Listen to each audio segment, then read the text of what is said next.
Hey friend, please subscribe. 1 second for you. Big deal for me. It was a Wednesday evening when I realized everything was slipping away. I had just returned home from a long day of work. The kind of day that drains you not just physically, but mentally. The office was buzzing with deadlines, meetings, and problems that needed solving. But none of that was on my mind when I stepped into my apartment. I've never been a fan of drama. I like things calm, predictable. The world works better that way, or at least, that's what I used to believe. But in the last few months, I'd started to feel something was off. Not with my job, not with my friends, but with her, with Iris. I wasn't some paranoid, jealous type. But every day that passed, it became harder to ignore the small cracks in what I thought was a solid relationship. I'm not saying I noticed everything, but over time, the changes piled up. The late nights out, the disappearing for hours without a word, the sudden silence after she used to tell me everything. The easiest thing would have been to shrug it off, but I couldn't. There was an emptiness growing, gnawing at my gut, a feeling that something was missing. And yet, I kept telling myself it was nothing. It had to be nothing. After all, we had a good life, didn't we? We'd been together for 2 years. She was the one who convinced me to take risks, to move forward, to stop being so safe. And I loved her for it. But the more I gave, the more I found myself on the receiving end of her silence. That evening, I walked into the apartment and immediately noticed something was different. The lights were dimmed, and I could smell a hint of her perfume lingering in the air. It was always the same scent, the one she wore on our first date, the one that made me believe everything was going to work out. But tonight, it felt strange. It was as though it was clinging to the walls, wrapping itself around me, mocking me. Iris wasn't home yet. I dropped my briefcase onto the couch and went to the kitchen to make dinner, trying to focus on something, anything that would distract me from the unsettling feeling that had started to take root. But the more I tried to push it away, the more I couldn't ignore the nagging thought that kept playing over and over in my head. Something's wrong. It wasn't like she was cheating, at least, that's what I told myself. She was too. Well, too busy for that. Iris worked late at the nonprofit she ran, often attending late-night meetings or charity events. It was her passion, her life. I admired her for it, even when it kept her away from home. But tonight felt different. There was something about the stillness of the apartment that made my anxiety bubble to the surface. I tried calling her. Once, then twice. No response. I didn't think much of it. She was probably caught up in a meeting again, I reasoned. But something about that quiet uncertainty was unsettling. 30 minutes passed. Then an hour. I decided to check my phone again. This time, a message popped up from her. Sorry, babe. Gonna be home late. Don't wait up. Her tone was always casual, but tonight, it felt almost distant. Maybe I was reading too much into it. I waited another hour, pacing back and forth. Something inside me told me I shouldn't wait any longer. I couldn't shake the feeling that I needed to know what was really going on. Without thinking, I grabbed my jacket and headed out. I didn't know where I was going. Maybe to the office, maybe to one of those late-night events she loved. But something in me just couldn't sit still. I drove through the city, every red light feeling like it took forever. I was stuck in my own thoughts, wondering if I was just paranoid. And then, as I turned a corner, I saw something that froze my blood. There she was, Iris. But she wasn't alone. She was walking out of a restaurant, laughing, her hand resting on the shoulder of a man I didn't recognize. He was tall, with sharp features and a confident posture that immediately made me feel small. They stood together, talking, as though they'd known each other for years. And as I watched, I saw her laugh again, a laugh I hadn't heard in a long time. I felt something inside me snap. I parked the car a few blocks away, my mind racing. I didn't know what I was going to do next, but I had to find out who this guy was. I had to know if there was more to this than just a casual night out. I followed them for a few minutes, just far enough behind to stay hidden. They eventually stopped at a bar, one of those trendy places that was always packed with people pretending to be important. As I stood across the street, watching them, a wave of realization washed over me. This wasn't just a casual hangout. There was a connection there, a spark, something that was never there between me and Iris. And that realization, it hurt. It was a sharp, cold truth that I couldn't escape. I felt stupid. How had I missed this? How had I allowed myself to be so blind to what was right in front of me? I stayed there, watching them for what felt like hours. Iris seemed completely at ease with him. She wasn't acting like the woman I knew. She was different, more relaxed, more confident, more herself. As the night wore on, I watched as they left the bar, walking in the same direction. I wasn't sure where they were going, but I didn't follow them any longer. The sting in my chest was unbearable. I had seen enough. I walked back to my car, my mind spinning. The woman I loved, the woman I thought I knew, had been hiding something. She wasn't coming home tonight, and the truth was, she might never come back. And in that moment, I realized that the man I had been up until now, complacent, safe, passive, was no longer the man I wanted to be. If Iris was out there, making choices without me, I needed to make a choice for myself. A choice that would change everything. I drove back home, feeling a strange calm. I wasn't angry yet, but I knew one thing for sure. This was just the beginning. The next few days passed in a blur. I don't remember much, just the feeling of being trapped in a fog, unable to escape the images from that night. I couldn't get Iris and that man out of my head. I couldn't shake the feeling that everything I thought I knew about our relationship had been a lie. I stayed home most of the time, working in a daze, barely able to focus. Every time I picked up my phone, I expected a message from Iris, a call to explain what I had seen. But there was nothing, just silence. The worst part was knowing I didn't have answers. I could feel myself unraveling. I was angry, confused, hurt, but above all, I felt powerless. I didn't know what I was supposed to do. I had always prided myself on being someone who could handle anything life threw at me. But this was different. It wasn't until a few days later, when I finally got the courage to confront her, that I realized just how deep the lies ran. Iris came home late again, as she always did now. But this time, I wasn't going to sit idly by. I had to know the truth, no matter how much it hurt. When she walked through the door, I could tell she wasn't expecting me to be waiting for her. Her face dropped when she saw me sitting there, and for a moment, she just stood there, as if deciding whether or not to turn around and walk out. "Luca," she said, her voice quiet, almost cautious. I didn't wait for her to continue. "I know what you're doing, Iris," I said, the words slipping out before I could stop them. "I saw you. With him." Her face paled, and for a second, I thought she might deny it. But she didn't. Instead, she just stood there, looking at me as though the weight of the world had just been placed on her shoulders. I wasn't expecting you to find out this way," she said, her voice cracking slightly. "But Luca, No," I cut her off. "I saw everything. I saw how you looked at him, how you laughed with him. I don't even know who you are anymore." I watched as she shifted uncomfortably, looking down at the floor. She opened her mouth as though to speak, but then closed it, as if she wasn't sure what to say. "You're right," she finally whispered. "I've been seeing him. His name is Jared. He's someone I've known for a while. We've been talking, getting closer. I didn't want to hurt you, Luca, but I didn't know how to tell you." I froze. Jared. That name felt like a slap to my face. I had never heard it before, but I instantly knew what it meant. It wasn't just an innocent friendship. It was more. "Why, Iris? Why him?" I asked, my voice shaking with a mixture of anger and disbelief. Was I not enough for you? Was I just some placeholder until someone else came along? She looked up at me, her eyes filled with tears. "It's not like that. It's just, Jared understands me in a way you don't. He sees things differently.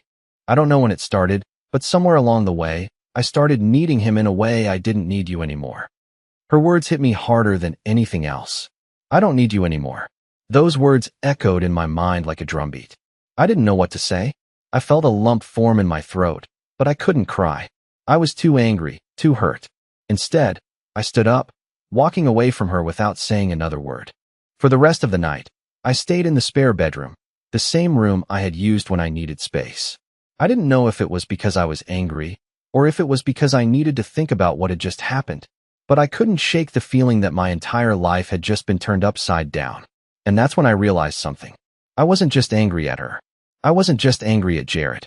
I was angry at myself. I had allowed myself to become complacent, to trust her completely, without questioning what was really happening behind the scenes. The next day, when I woke up, the weight of everything settled in. I needed to do something. I couldn't just let this slide. I couldn't let her walk away with him and leave me in the dust.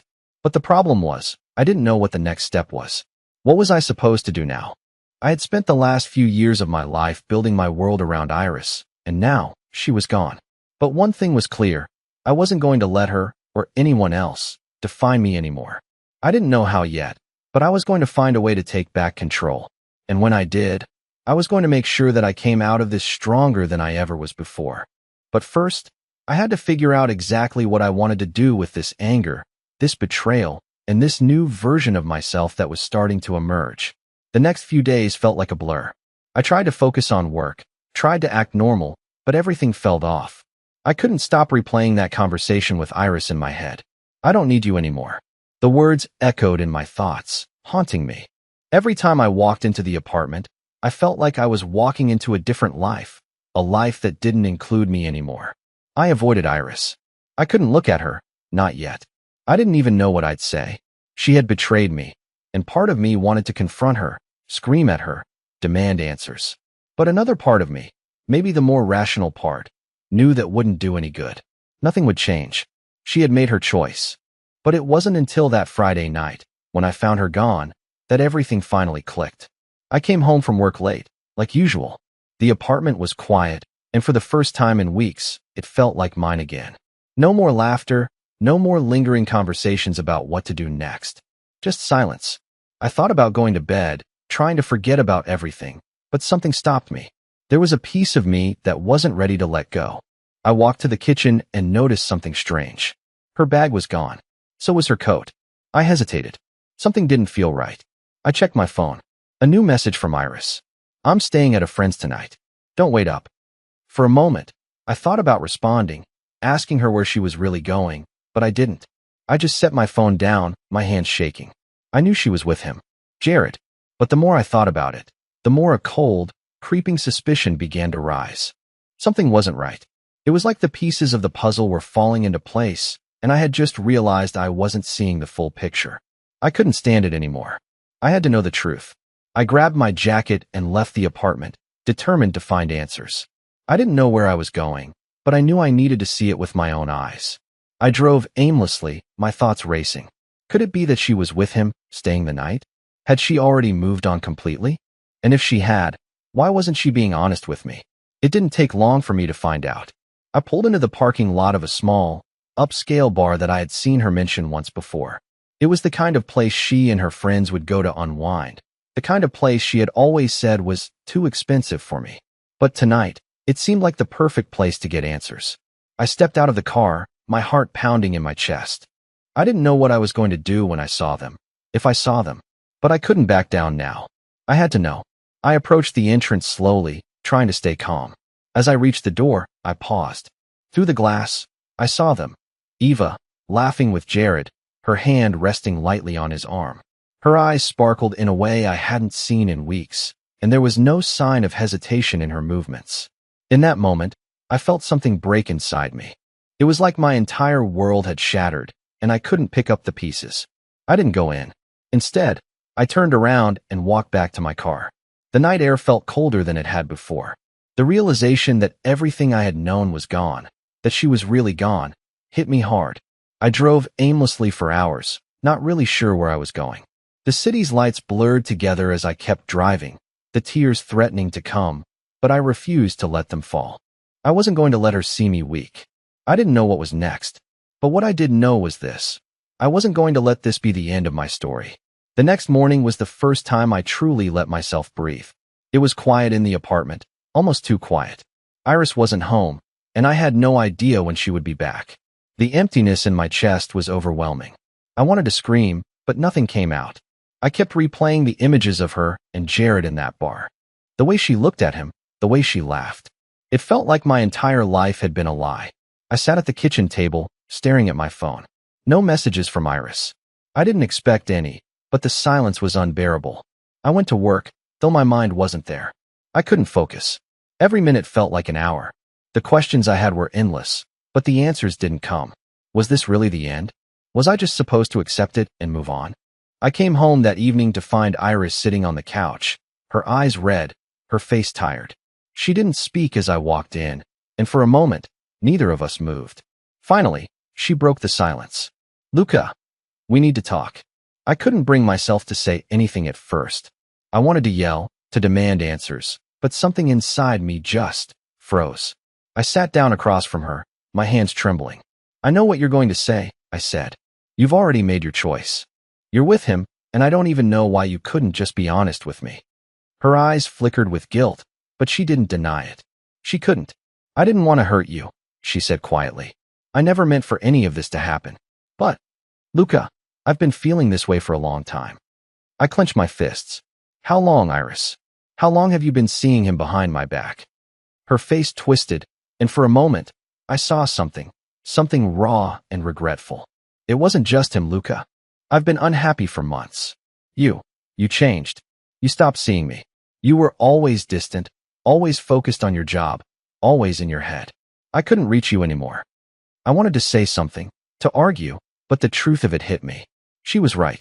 I had been distant, wrapped up in my own life, in the comfort of what we had. I never noticed when she started pulling away, and by the time I realized it, it was too late. I don't know what you want me to say, I muttered. You've already made your decision. She looked down, her voice trembling. I'm sorry, Luca. I didn't want it to end like this. There it was again. I'm sorry. The words didn't mean anything anymore. The damage had been done. I stood up, my chest tight. I don't need your apology. I need the truth, Iris. I need to know what happened to us. She looked at me one last time before standing up, her eyes filled with unshed tears. I don't know what happened. I don't know. With that, she left. The apartment felt emptier than ever. I sat there for what felt like hours, not knowing what to do next. Was it over? Was I really supposed to let her go? I couldn't shake the feeling that there was still something I needed to figure out. Something I had missed. The days after Iris left were like walking through fog. I couldn't quite see where I was going, but I kept moving forward, doing what I had to do to make it through each day. But everything felt different, like the world had shifted just slightly off-center, and nothing was where it used to be. I tried calling her once or twice, but the calls went unanswered. I couldn't blame her. She had made her choice, and I had to face that. But every time my phone buzzed, my heart would race for a split second, hoping it was her. Of course, it never was. I started spending more time at the office, burying myself in work. It was the only thing that kept my mind from spiraling. But it wasn't just work. It was the constant replay of everything that had happened, the feeling of betrayal, the anger that simmered under the surface, but I couldn't quite figure out what to do with it. I couldn't let it out. Not yet. One evening, after another exhausting day, I decided to go for a walk. The air was crisp, the kind of cold that makes you feel alive. I needed the distraction, and the streets seemed quieter at night, easier to disappear into.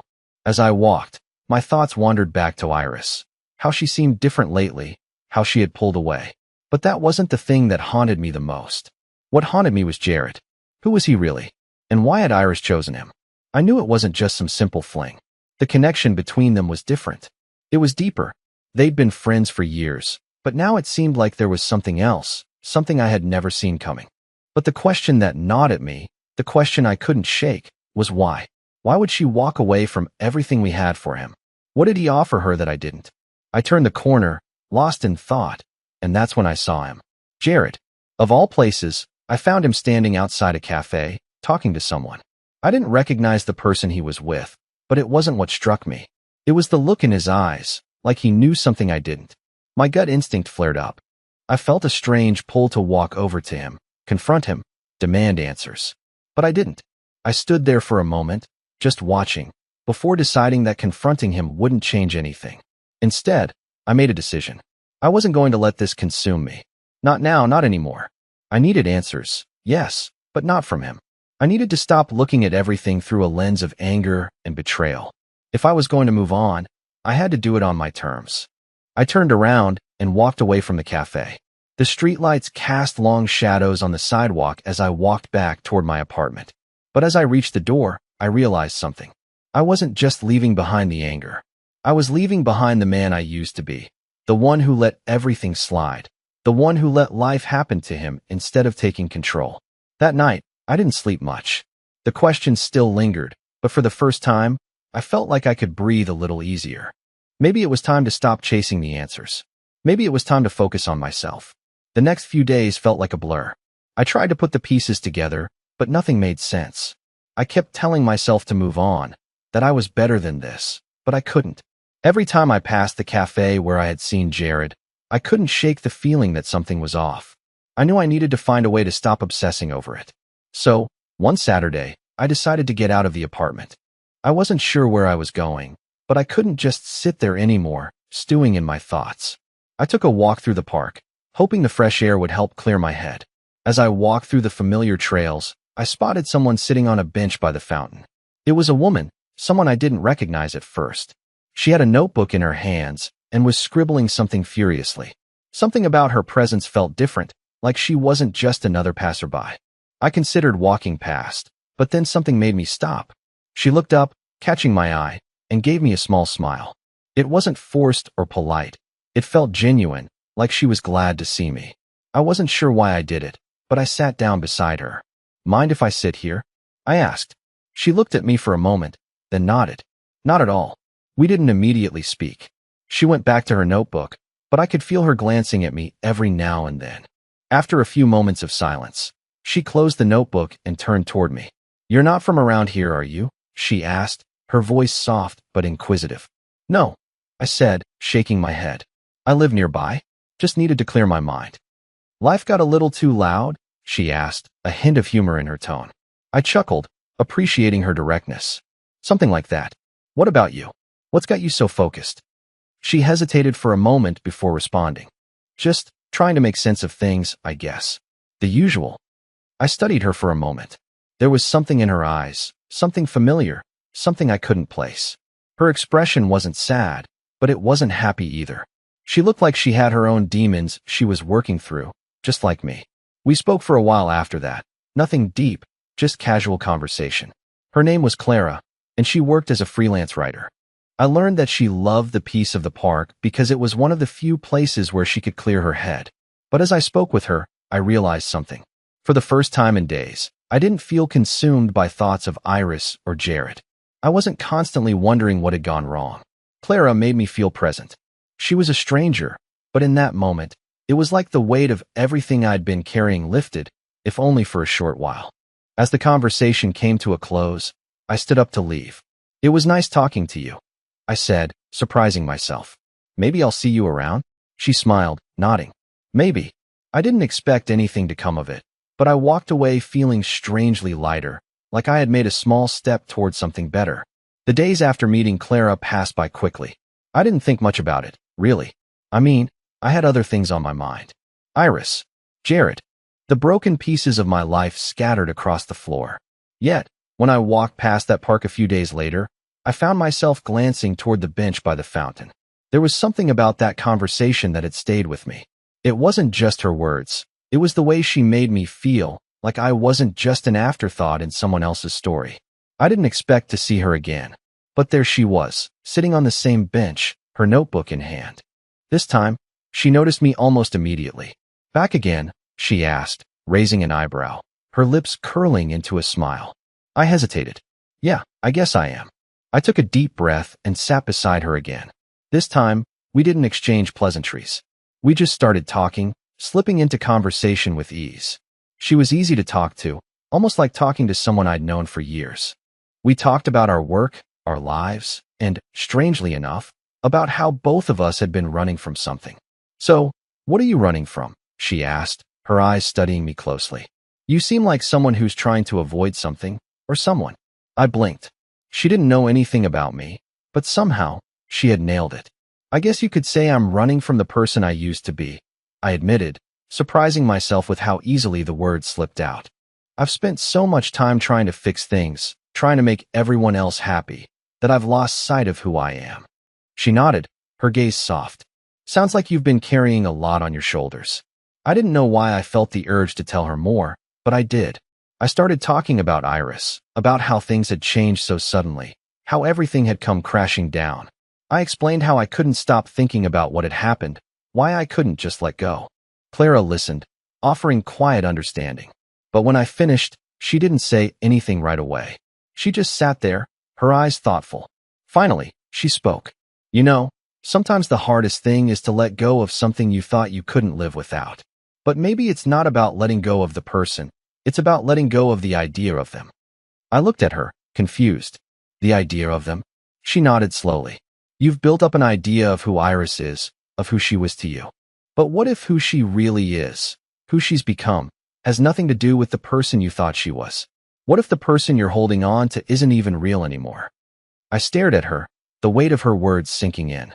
For the first time in a long while, something clicked. Maybe I wasn't grieving Iris. Maybe I was grieving the version of her I had created in my head, the one that wasn't real. I stayed silent for a moment, processing her words. Clara was right, of course. I had been holding on to an ideal, an illusion, and the longer I kept clinging to it, the harder it would be to move on. Clara gave me a small smile, as though she could see the shift in my expression. It's tough, she said softly. But sometimes, letting go is the only way to make room for something new. I nodded slowly, feeling the truth of it settle inside me. Maybe you're right, I said, the words feeling like a breath of fresh air. Maybe it's time to stop holding on. We didn't talk much after that, but when I stood to leave, Clara looked up at me. You'll figure it out, Luca. I can tell. Her words weren't just comforting. They were like a quiet affirmation that I wasn't alone in this, that maybe there was still a way forward. As I walked away, I felt lighter, as though I had let go of some invisible weight. It wasn't a miracle, and it didn't fix everything, but it was a step in the right direction. It wasn't easy, but I started to let go. Slowly, like peeling away layers of something that had stuck to me for too long. I stopped checking my phone for messages from Iris. I stopped wondering where Jared fit into the picture. Every day, I reminded myself that it was okay to move on, that it was okay to let things be as they were now. And little by little, the weight on my chest began to lift. Clara and I kept in touch. We didn't become anything more than friends, but somehow, that was exactly what I needed. Her presence in my life was like a breath of fresh air, a reminder that there was still good in the world, that not every connection had to be tangled in betrayal and heartbreak. Weeks passed. I focused on my work, and I started to rediscover parts of myself I had forgotten about. I took up old hobbies, spent time with friends, and found myself laughing more than I had in months. There were still hard days, of course, days when I'd wake up with the same ache in my chest. But I learned to ride out those moments instead of letting them control me. Then, one afternoon, I ran into Iris. She was standing at the corner of a street, waiting for a light to change, and she didn't see me at first. I almost walked past, but something made me stop. Luca, she said, her voice hesitant when she finally saw me. I looked at her, really looked at her. She was different, so was I. Time had passed, and we had both changed. But there was no anger left in me, no bitterness. Only the understanding that we had each taken a different path, and that was okay. I'm doing better, I said, surprising myself. I'm moving forward. I hope you're doing the same. Iris seemed relieved, as if she had been carrying some of the same weight I had. I'm glad to hear that, she said quietly. I never wanted to hurt you. I know, I replied, offering a small smile.